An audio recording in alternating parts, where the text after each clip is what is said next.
Thank you for checking in. Special thank you to all the people on YouTube that watch these videos. We know that there are a few of you, and on Facebook, and all of our poet friends that couldn't be here. We wish you would come back very soon. We're going to kick things off for the February 2024 poetry reading with John McMullen.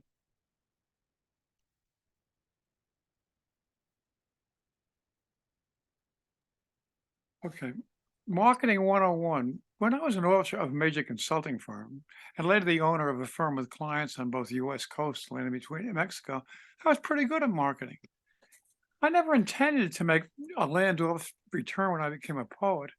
After all, when George Carlin supposedly said the number of people who read poetry in this country is about the same as those who write poetry, Billy Collins disagreed with her, saying that it is less.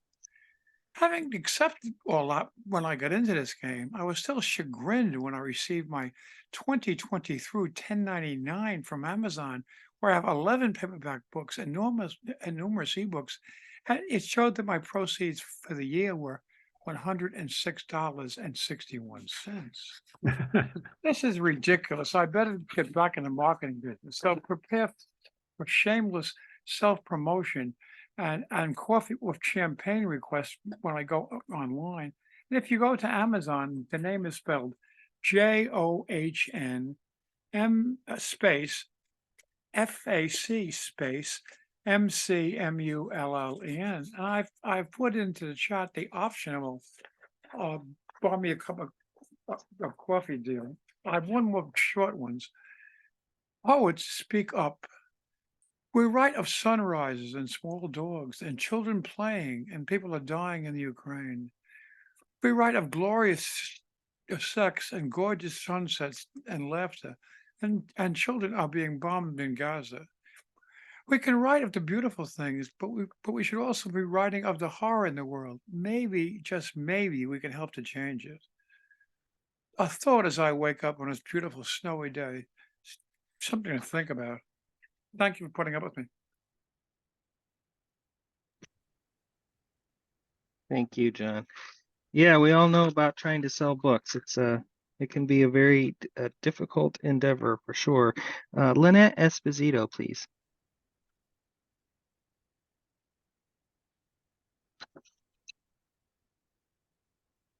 Hello, can you hear Hey, me? Lynette, I can.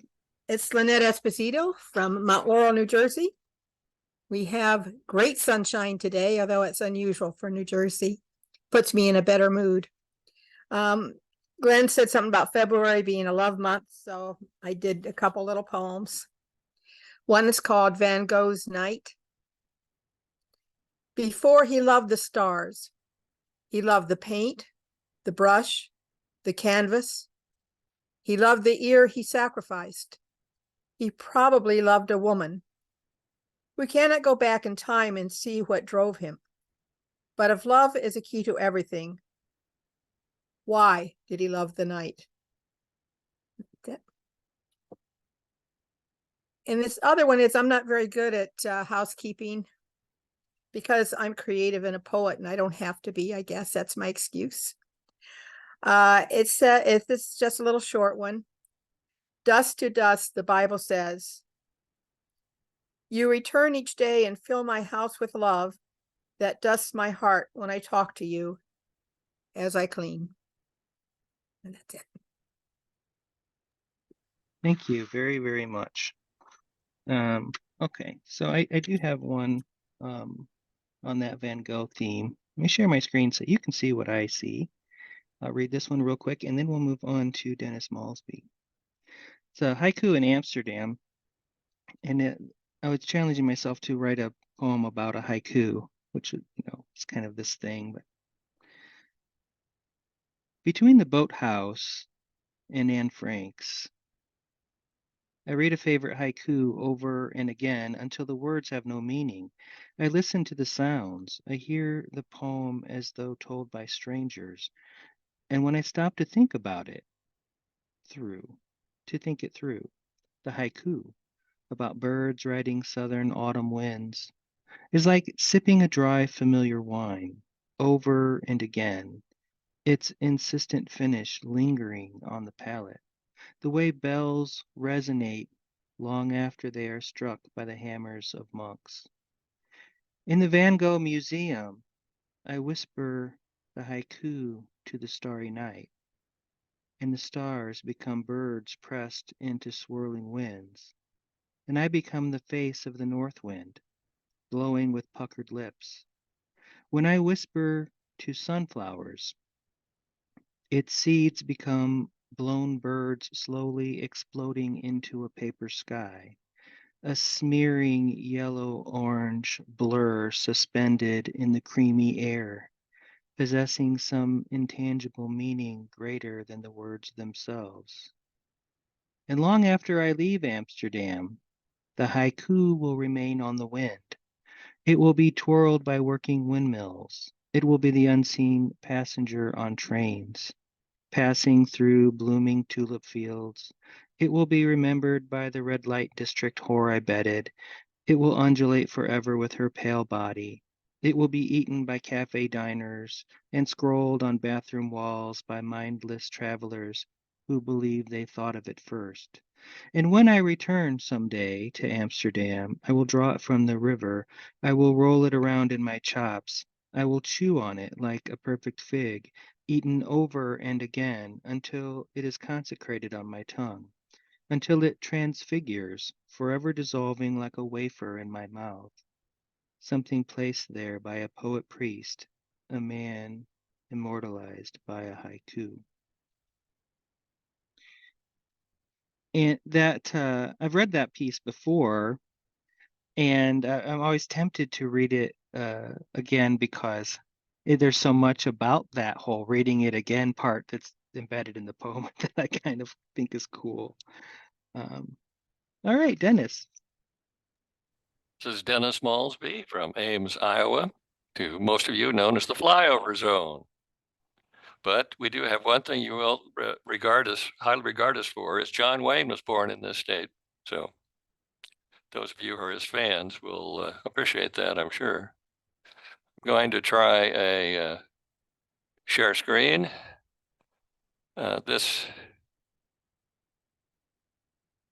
Whoop.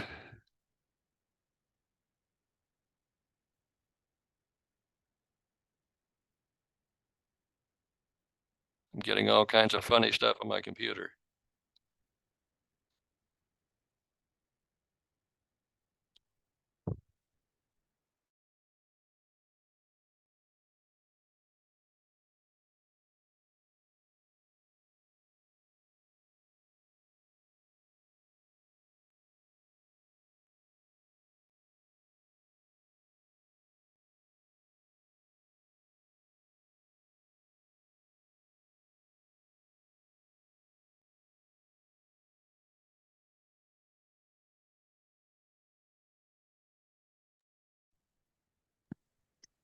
Okay, let's switch to Gloria and hope that he's able to make it back in here in a few minutes. Hey everyone, I'm Gloria from the upstate New York, where we've had very little snow this year. My poem. Whom shall I love today? My heart is full, yet burdens me with its weight. It pummels me, swelling love, close to bursting, leaving me to gather the shattered pieces, broken, useless, lost, absorbed into the atmosphere. I act swiftly with one pierce. There is immediate release, splattering like a broken string of pearls. A jolt of love. I am at peace.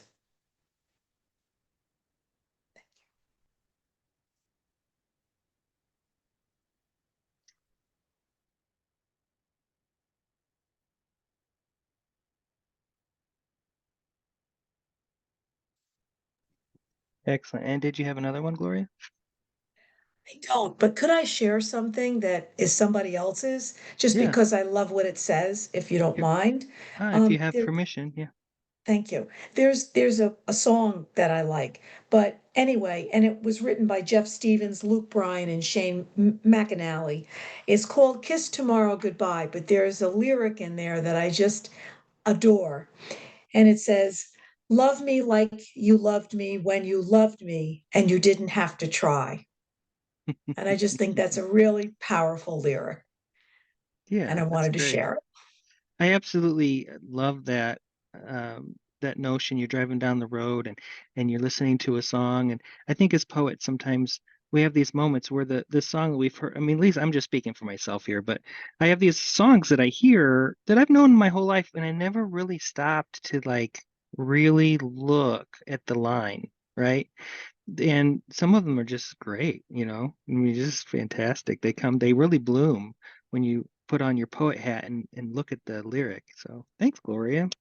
Well, Thanks Gwen, I for just want to tell you this. When I looked at it, it actually has 17 syllables. It's oh, almost like a perfect haiku. nice. That's all I had to say. That's great. All right, Mike Flanagan, please. Okay, hi, I'm Mike Flanagan. I live in St. Paul, Minnesota. And I have, I had to go to the VA last week and I jotted down some Tonka while I was sitting there. I was sitting outside the urology desk and an intern quizzed by the attending physician. I eavesdrop on his answers. Okay, okay, okay, not okay. And do you want me to read it twice or just once, I guess?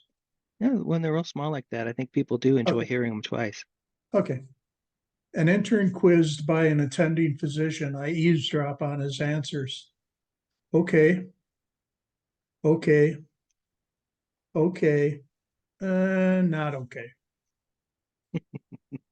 And she moves like a tall ship at sea from behind the nurse's station, came to anchor and called my name, Michael. She moved like a tall ship at sea from behind the nurse's desk, coming to anchor and calling my name, Michael.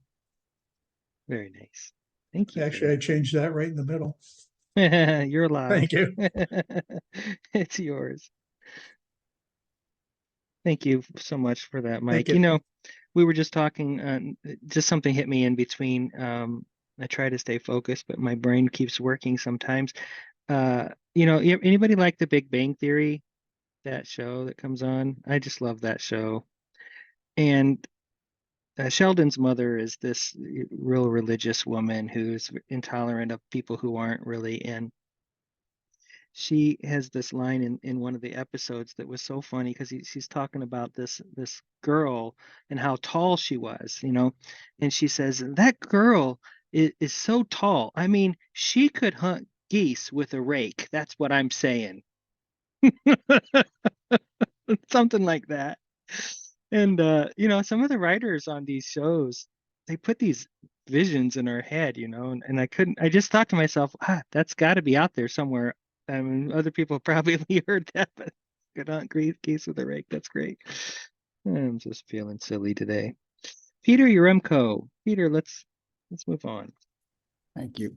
I'm Peter Uremko. I'm living in New Haven, across the street from Yale.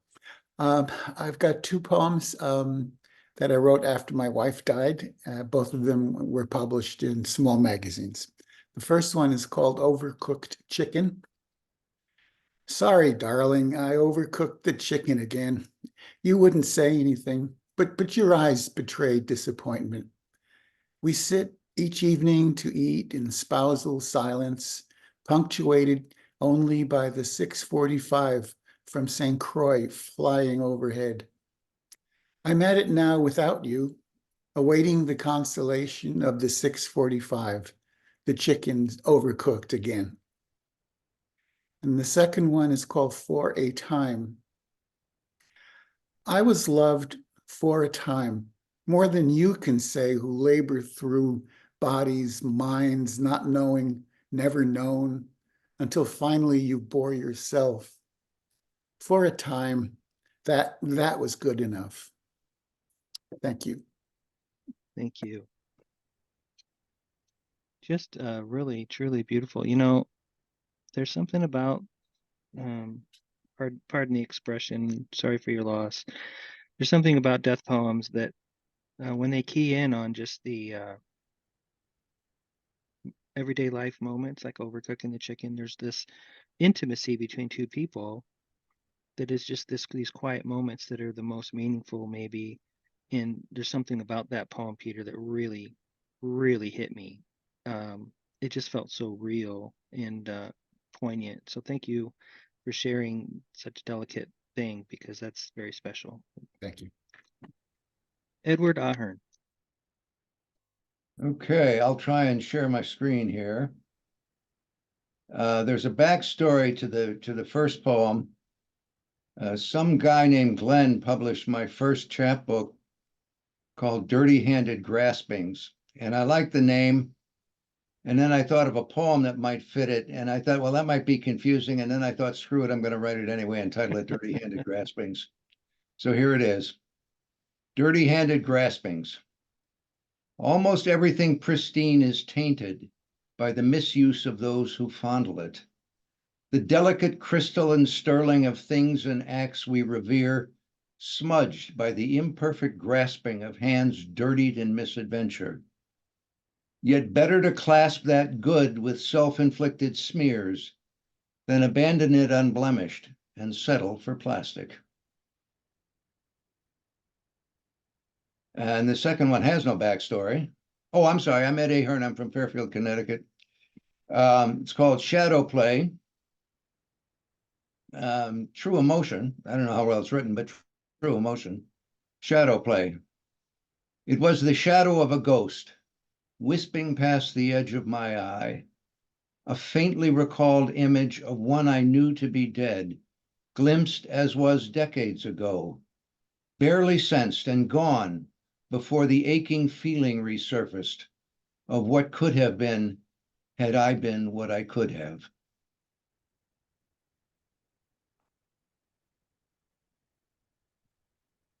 Wow, two really strong pieces. Neat that you revisited that, the title of the book, and put a new poem together. There's no rule that says you can't do that. I like it. All right, James Bethel, please. I had to find the mute button. I've got two poems that are kind of grounded in current events of sorts.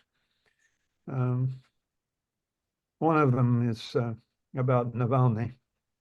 The other has to do with the death of an owl in New York, and with the snow moon that's scheduled for this evening, with a preface from Mary Oliver. Oh, I'm James Bethel, and I'm in Tulsa, Oklahoma. Tiny little cottage. Except as we have loved, all news arrives from a distant land. Navalny. After the news, the neighborhood owl is asking, how come bad news seems always to come from somewhere far away enough for our silent response? She says, silence makes accomplices of us all, but neither the wind, leaves, nor I am silent, and neither are your poets. Listen, she says. And so I listen. And I hear strong northerlies at high volume howling ahead of the annual transition. The last of fall's leaves sent into chaos, mad swirling, if not dancing, across the tarmac floor, singing like raindrops on a carport roof, whispering high up in the maples songs about early spring buds of daring oaks.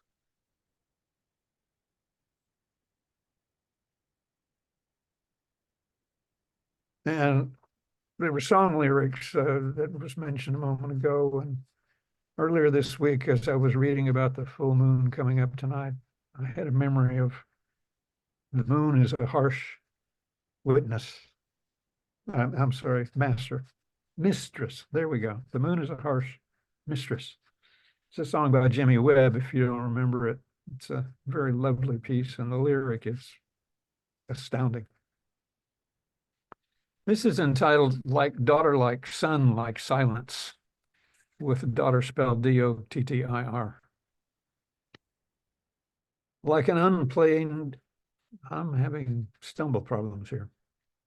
Like an unplayed melody in a case in a closed door closet, I am alienated from my name. That I am not only a man, that I too am, despite my genitalia, feminine in the many ways the world appears and disappears to me. It is in that way that I am not my name. Possessed by the mother of the 10,000 things, in her face, the face of tonight's hungry snow moon, I see the sun. I am both the daughter and the son of the great mystery. Thank you, guys. Thank you. Very nice.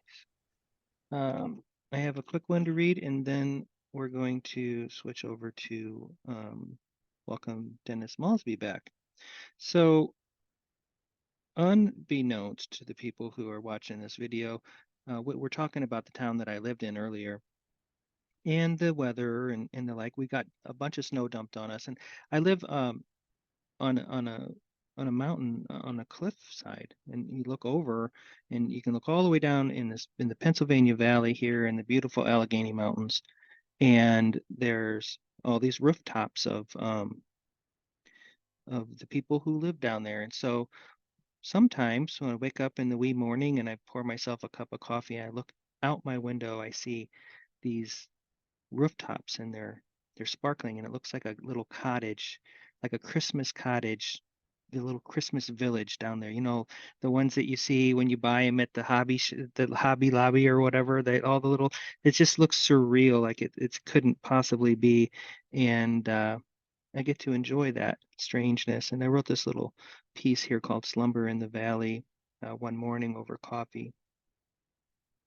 I live in Johnstown, Pennsylvania. My name's Glenn Lyvers. Johnstown is sleeping, except for me, awake, gazing at the rooftops in the valley below my old cliffside home.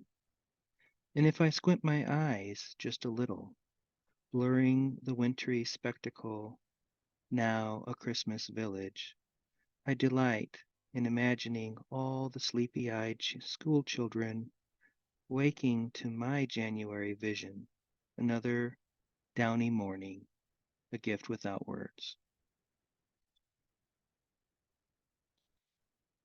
Those little simple moments, sometimes uh, they're worth writing down, right? Okay, Dennis Malsby, please. Back for a second try. Welcome I back. don't know what happened. My computer crashed. I had to reboot everything. But let me try share screen again. This is a World War II poem. In it, I'm trying to kind of recapture the essence of some of the war poems that war poets that I really respect. Robert Graves, Sigfrid Sassoon, Wilfred Owen. The Pine Woods outside Bastogne, December 1944. A great sigh, the sergeant's breath, condenses into ice on his mustache. Give him another morphine. The medic blows into fists formed by clenched bare fingers. He's had two already. Third will kill him. The lieutenant moans. Whites of his eyes roll up. Both stumps twitch. We got the tourniquets on too late. Give him another. Let him go out in pleasant dreams, far from this hell. I walk among rain-soaked lilac bushes. My shoulders brush the flower heads. Water shakes off to drench my uniform. My wife waits, arms half raised, her wet blouse translucent, perfumed, nipples ascendant. My mind free as a child, fear, anger, cold, a vague memory. From the farmhouse, the scent of chicken and noodles finds me. A collie's cold nose and warm tongue kiss my palm. A happy whine. I'm home. I'm home. I'm home.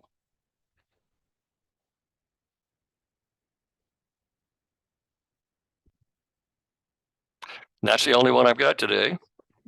Okay, well, thank you for sharing that. You certainly have a way of instantly putting people in a new place. It's really quite a talent that you have there. Thanks for that. Linda Imbler.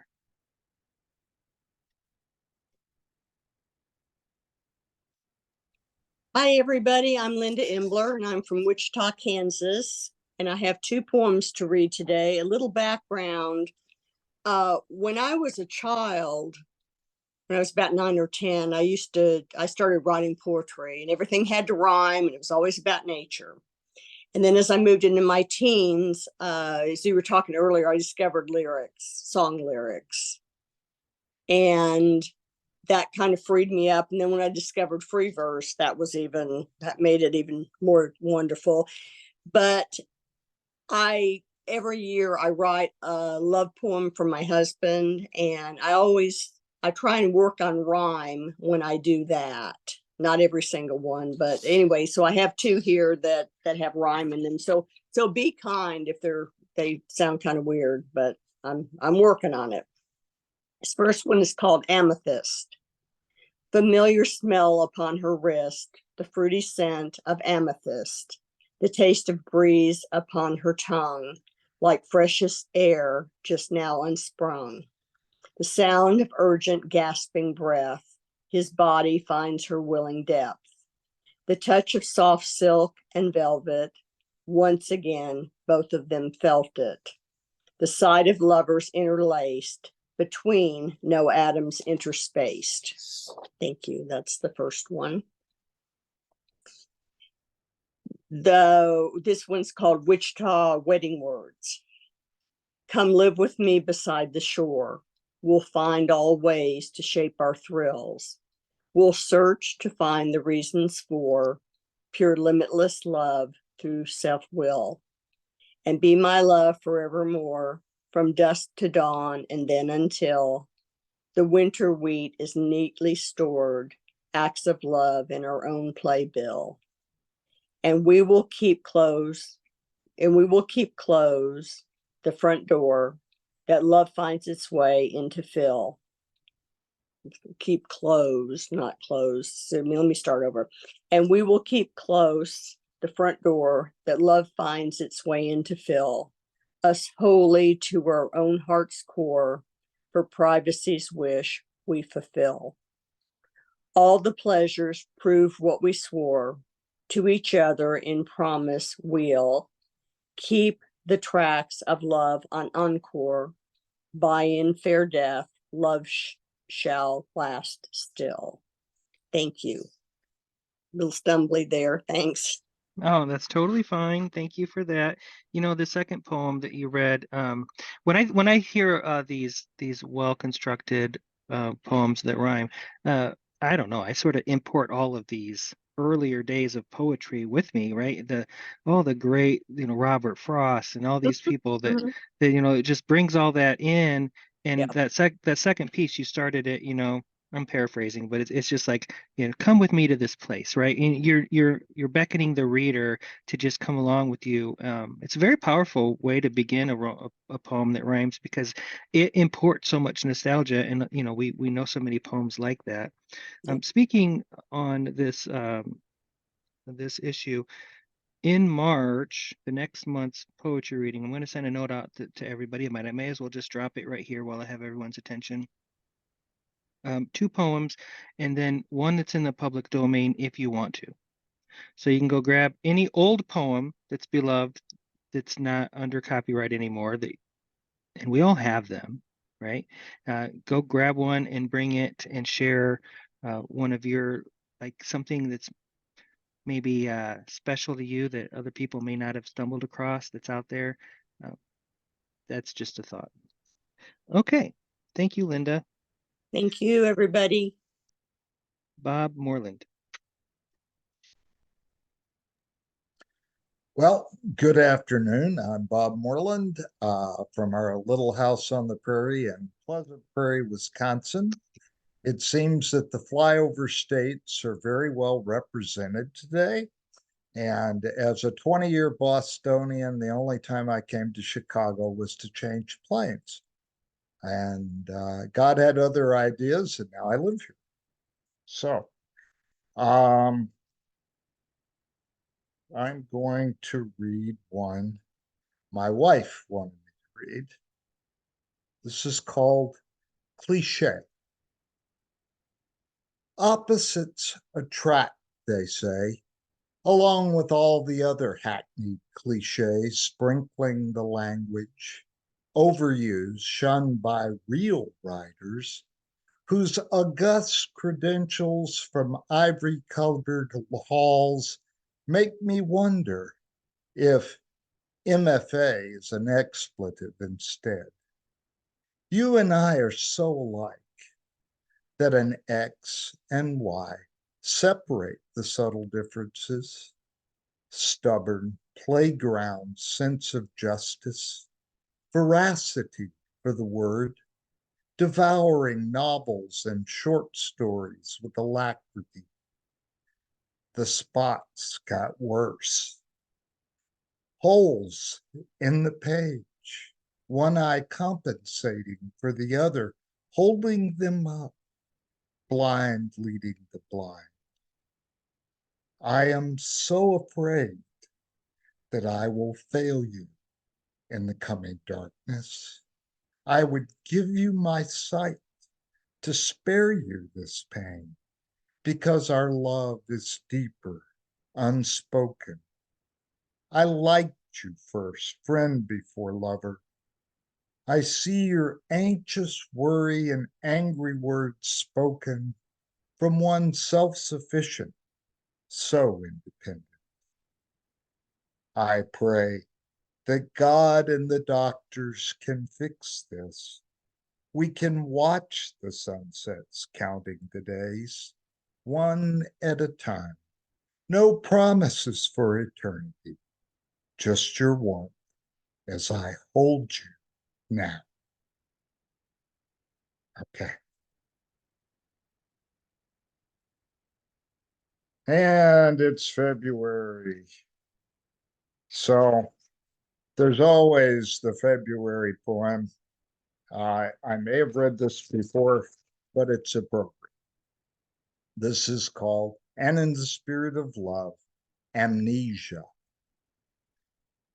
Fickle February surprise comes when warm spells erase 3 months of old snowbanks, blackened by road grime, salt, and sand.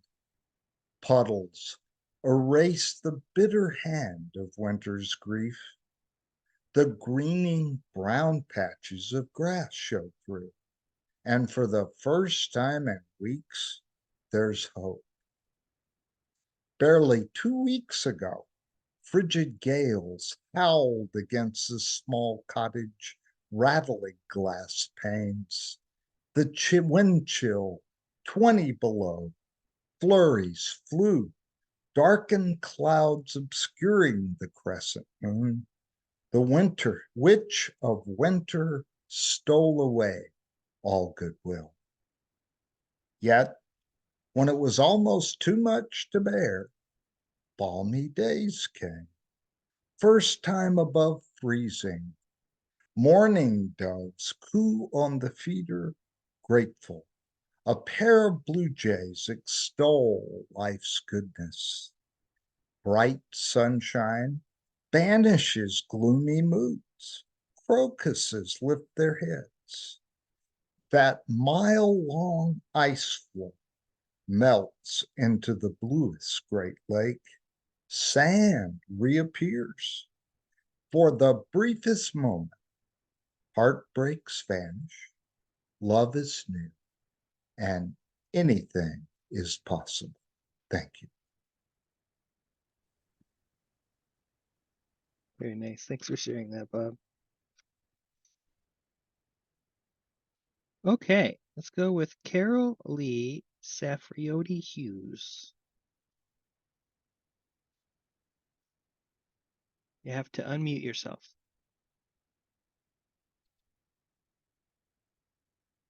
to do that. There. Okay.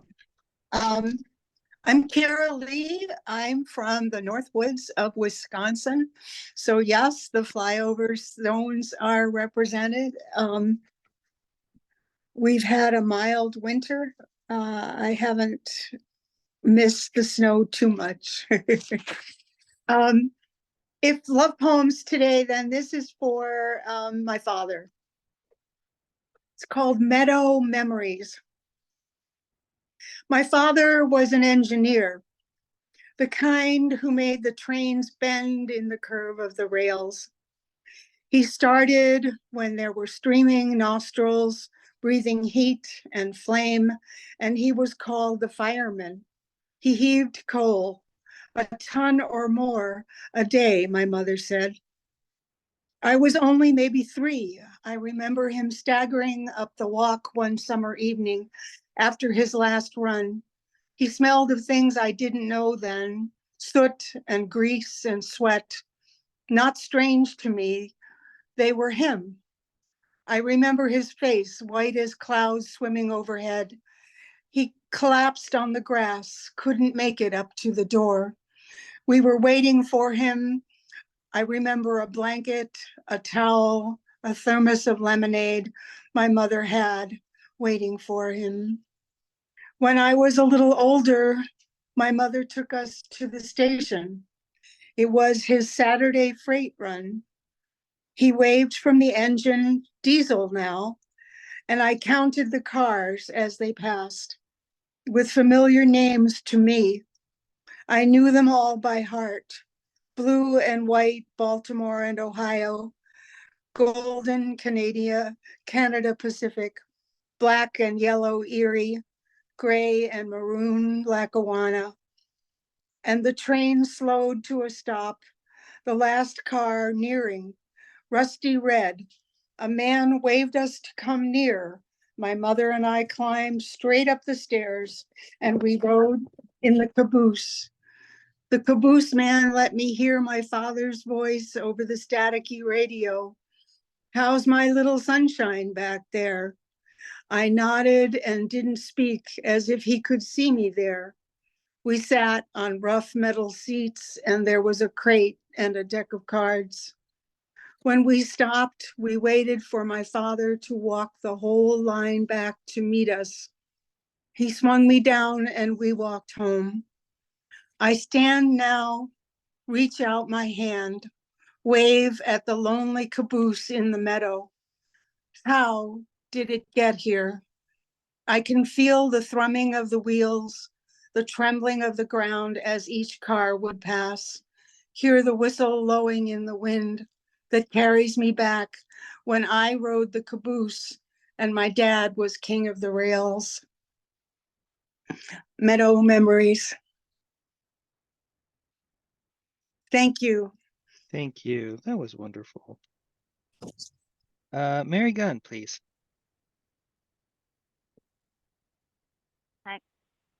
Thanks, Glenn, and hello to everybody there. I have a 6-line poem called Nocturnal Sightings. It was inspired by some frosty weather like we're having right now. It's very, very cold here at the minute. It's I'd say it's freezing in centigrade and it's also freezing in Fahrenheit, whichever way you want to look at it. This is called Nocturnal Sightings. It's just 6 lines. Walking home on a moonlit night, head bowed against the bitter cold, I noticed the pretty silhouettes under every bare-branched tree, the footpath, an artist's sketch pad, each tree like a filigree silver brooch. It.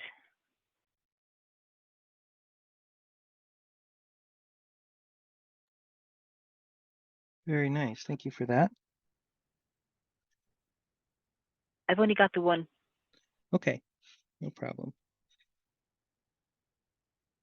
Just need 1 second here. Okay. Okay, and now Carol Casey, please. Just need to unmute yourself, Carol.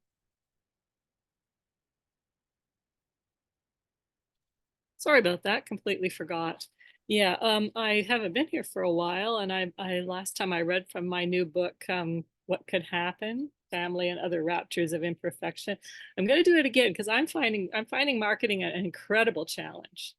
And I know I was supposed to put it up on your Facebook page, but I couldn't figure out which one to put it up on and where to put it exactly. So I just don't know if I missed something. But anyways, I'll read you a couple more from this book. These are love poems. This one's called An Abstraction on the Tangible with Trees. I tend to wander through forests of abstractions to reach the tangible. The old humpback chair in the living room, the knots on the pine floor speaking the steady code of trees, the pictures on the walls with trees in them, the trees framed by windows, the dream catcher in the window, the picture of the stag in trees, my abstraction of maleness and invitation.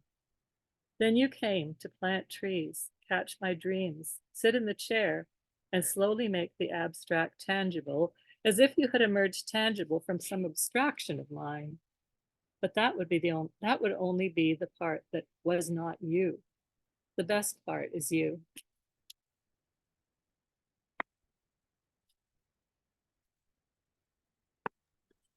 And my second one is called After the Turbulence. After the turbulence, we look at each other and the rocky terrain in between. Swatting at insects, we calculate the damage. We know we are so in this together, yet not.